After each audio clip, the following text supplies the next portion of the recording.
Okay, so I'd like to talk a little bit about this concept of rejecting the self, and this conversation arose with a loved one about somebody that I was really close with, that was in a position of feeling isolated and confused and alone, and my impulse in response to this person being isolated was to sort of shut down myself to protect myself from the discomfort of feeling that person's discomfort.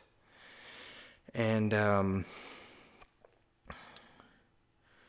it was pointed out to me that could potentially at least be misconstrued as being selfish.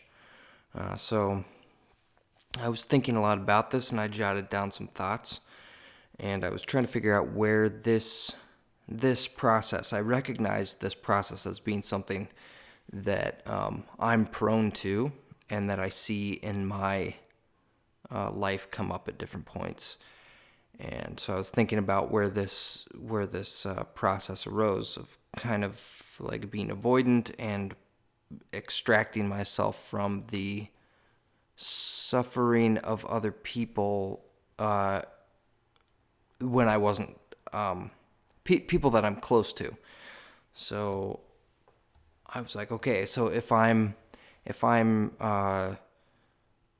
denying acknowledging somebody else's series of feelings and misgivings, doubt, and potentially negative feelings, at what point did I guess what I'm saying is I must have been doing that to myself at some point, I believe. And so I thought of a couple of examples. One, I'll just convey to you in this story here. I had a 6th grade science teacher, Mr. Bolander, who caught me and a couple of my siblings in the act, or I guess had been tipped off about this act of us stealing ice cream from the the school cafeteria kitchen. And when this had occurred, I was sort of walking behind a couple of my older siblings. Okay, so we're walking out the door out of school a couple of times, and they would be in front of me, and we would walk past this freezer that had ice cream in it, and they would just open this freezer, take out some ice cream, and we would go on our merry way. And just observing my older siblings, I thought, well, this ice cream at lunchtime is like a certain amount. It's like, $1.25 or $1.50 for this ice cream. And but I guess we're not in school, so I was kind of trying to square it with what I knew and what my internal code of ethics was trying to guide me on. And it troubled me a little bit, but I was like, well, it's kind of like if you're following someone who's speeding on the highway, and you're speeding along behind them, and you think, well, if one of us gets pulled over, it's probably going to be the guy in front, because he's kind of setting the tone or setting the example. So I don't know if that's actually how it works, or that's the metric that police use when they're pulling people over. But the idea is the justification for it, the self-justification for it is probably the same. So I would see my older siblings taking ice cream out of this freezer on our way out of school. No other teachers were present or anything. So anyway, somehow this 6th grade science teacher that I had found out that this was going on a couple of times, and basically busted my older siblings and me. And we got called down to the office, pulled out of class, and he was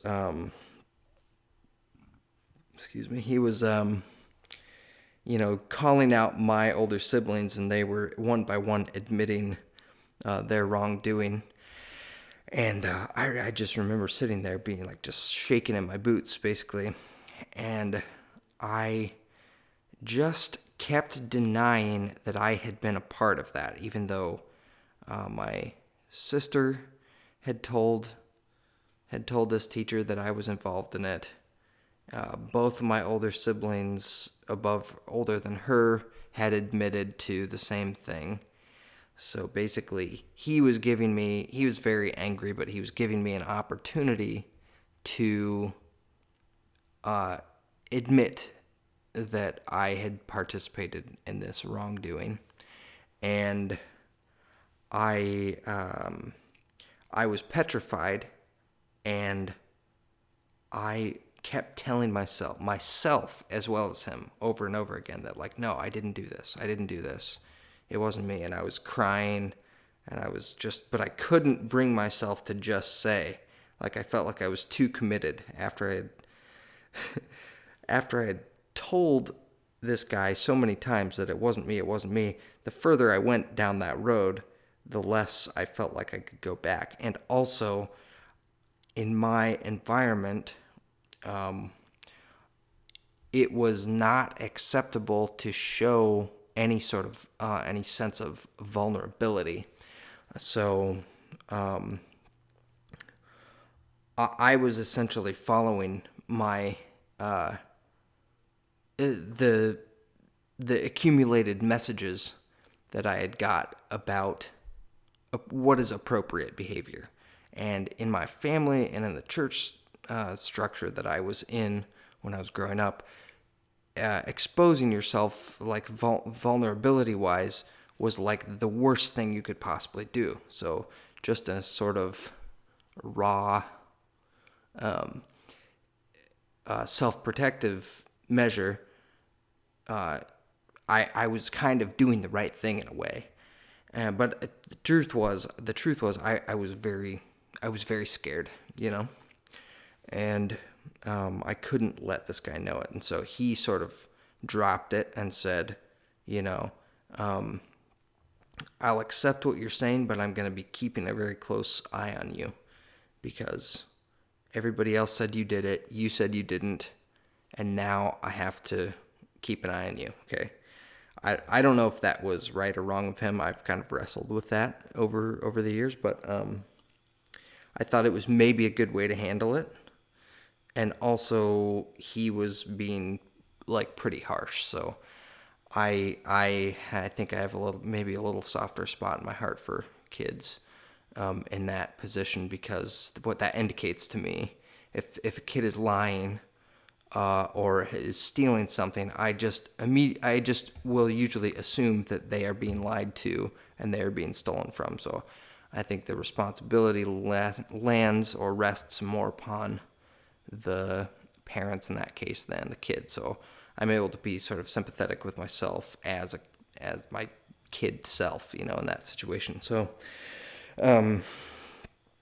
but reflecting on this in the context of my conversation about what I would expect someone to do if I was feeling isolated and alone, my partner was saying to me, well, wouldn't you want somebody to acknowledge how you felt and acknowledge that you felt isolated and were isolated and confused, and then ask you questions about how you felt and where you were? And I thought, yes, I now that you mention it, I think I would want that. So why isn't that my instinct? Why isn't that my impulse? And the first thing I referred to was a story about this science teacher busting me for stealing ice cream. And I realized upon reflection that I had wanted to be, I essentially wanted him to acknowledge the fact that I couldn't make myself vulnerable, and that I wanted somebody to understand that, and I desperately wanted it, and I didn't know how to convey that. So in my home, being punished was an indication that you were in the wrong, right? So in that case, I was technically in the wrong according to the principle that said don't take something that doesn't belong to you. But there was this conflict because the stronger message that I got in my world was more so than don't take what doesn't belong to you. The stronger, more prevalent, pressing message that I got more regularly on a daily basis, even I would say, was don't make yourself vulnerable. So I had this kind of conflict of like these two competing ethics that I had, One, don't steal, don't lie. That was one. Instinctively, I got that was correct. And then there was also this other law or rule that said don't make yourself vulnerable. So when I didn't get the affirmation or essentially the acknowledgement that I was following my conscience or the more powerful law, I remember weeping profusely after the teacher had walked away from me. And I always wondered about that. I always thought, why is it that I'm so busted up about this? Basically, I was let off the hook. And in a way, I may have been doing some self-soothing there by that. Crying kind of feels good. It's like cathartic. You have different chemicals being released in your brain when you cry. I would even say, what are they called? Endorphins, I think, are released when you cry. That's why you feel good after you cry. I think I read that somewhere. Or maybe I'm just making that up off the top of my head. But, so I wept, and I often wondered about that. Why did I do that? But I think the real reason, the deeper reason, is that I wasn't acknowledged, and I wanted to be acknowledged. And so I felt this like pain of disappointment. Like even the person who's really taking care and giving me an opportunity, which could have been a great opportunity to do or say the right thing, wasn't acknowledging my position, and that I couldn't make myself vulnerable, and I wanted to be acknowledged. And after that, I do remember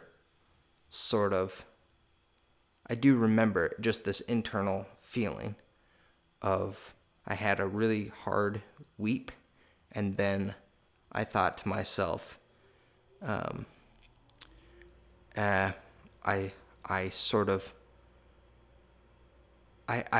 rejected myself. I don't know even how else to explain it. It was just an internal looking away from myself. And I remember that moment. And so badness brought punishment. And so in my logic, I would have said not being punished meant I was doing something right. Okay? It's not necessarily the correct assumption, but in my young brain, I would have thought being punished means I'm doing something bad. Therefore, if I'm not being punished, I must be doing something right.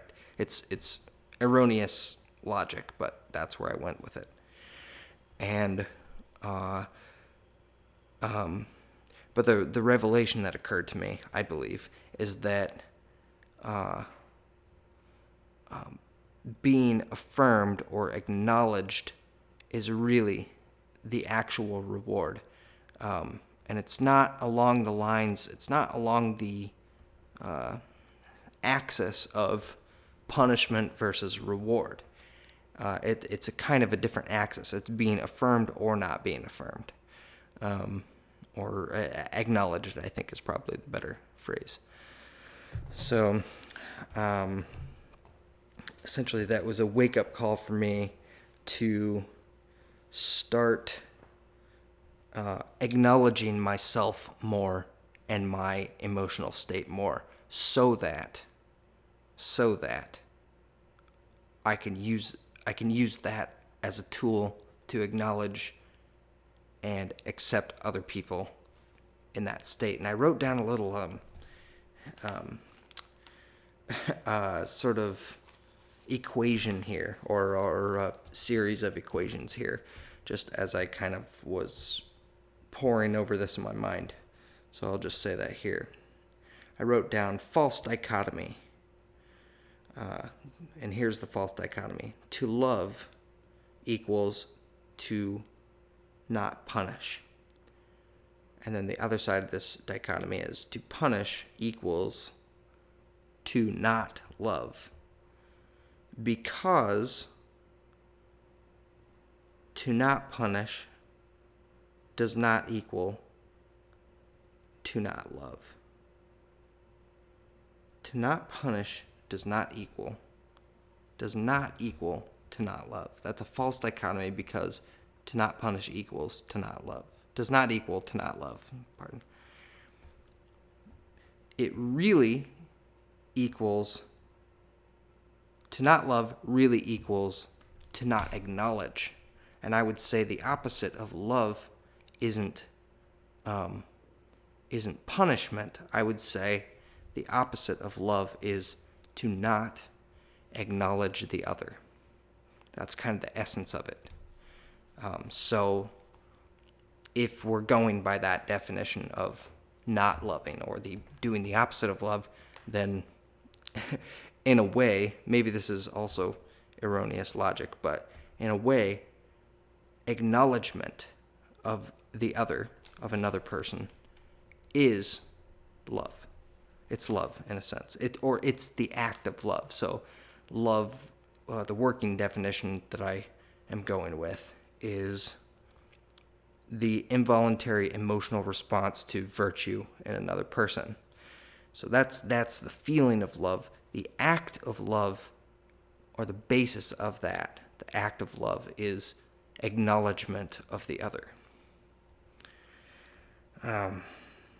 So then I further wrote down, to punish and to not acknowledge does not equal love. To not punish and acknowledge equals love.